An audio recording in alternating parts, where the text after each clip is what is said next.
Mesdames et messieurs, bonjour. Je suis très heureux de me retrouver parmi vous ici à Gatineau, d'avoir l'occasion de prendre la parole et surtout de m'adresser à des personnalités aussi distinguées qui sont dans cette salle.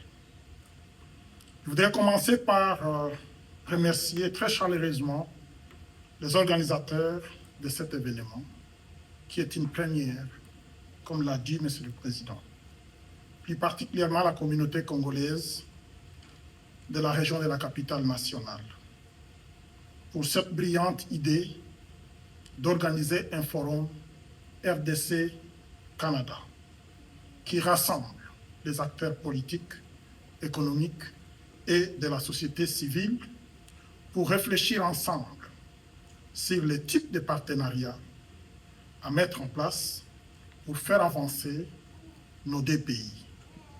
Il s'agit du Canada et de la RDC.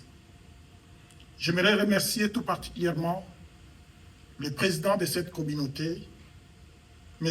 Raymond Kashiba, de cette occasion que vous m'avez offerte en m'invitant ici pour non seulement prendre part au forum, mais surtout pour prendre la parole devant toutes ces éminentes personnalités.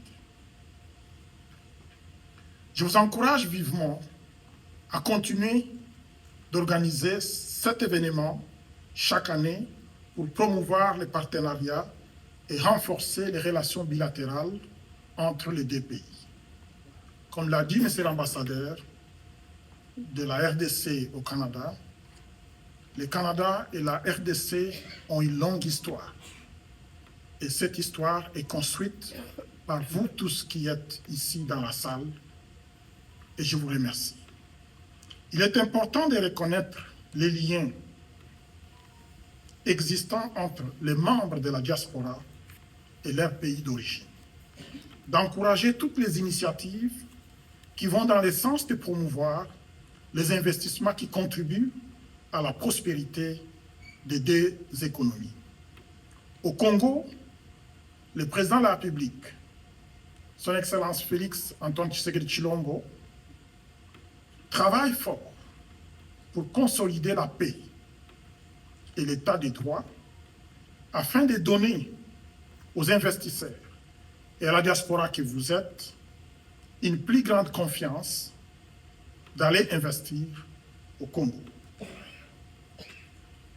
Si le forum RDC-Canada a pour objectif d'élargir les connaissances et la compréhension mutuelle, de favoriser une plus grande coopération en faveur des actions de développement entre la RDC et le Canada, sachez que ce que vous faites est utile et apprécié.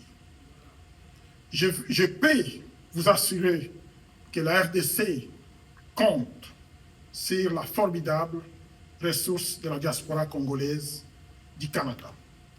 J'en suis l'exemple. Les Jeux de la francophonie, vous avez tous entendu, ils sont organisés pendant 4 ans.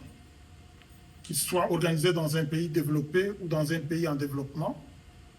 Et nous l'avons fait en 2 ans. Et ça a été une réussite totale. Et c'est l'un des vôtres qui l'a fait. Le réseau des liens entre la diaspora et les pays d'origine est tissé par des individus et des organisations comme la vôtre. Et ce sont des initiatives qui contribuent à consolider les relations bilatérales entre les États. Et je vous encourage à continuer et que ça ne soit pas la première et la dernière édition, mais que ça soit une première qui va s'enrichir au fur et à mesure que vous allez organiser dans les années à venir. Et pour terminer, je voudrais vous souhaiter d'avance bonne fête du Canada et bonne fête de la République démocratique du Congo. Je vous remercie.